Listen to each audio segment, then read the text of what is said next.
Mohammad Farid Farid store রানী plaza খোলা, আপনাকে দণ্ডবিধি 1860-এর 291 ধারা লঙ্ঘনে 2000 টাকা অর্থদণ্ড।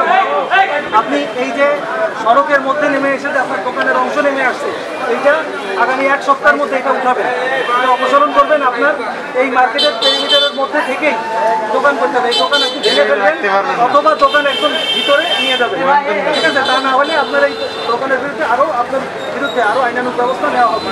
আপনাকে 2000 টাকা অর্থদণ্ড করা হচ্ছে, জরিমানা রকম পরিশোধ করতে হবে।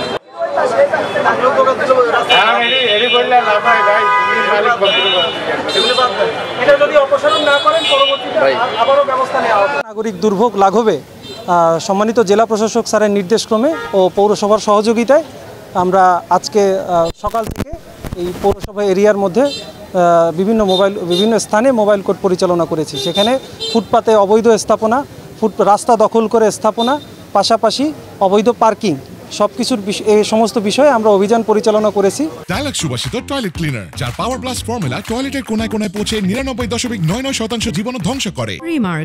এবং এ পর্যন্ত সর্বমোট 5টি মোবাইল কোর্ট পরিচালনা করে আমরা মোট 5 জন ব্যক্তি অথবা প্রতিষ্ঠানকে সর্বমোট 9000 টাকা অর্থদণ্ড করেছি। এবং এই নাগরিক দুর্ভোগ লাঘবে জেলা প্রশাসনের এই উদ্যোগ এবং এই ধরনের অভিযান অব্যাহত থাকবে।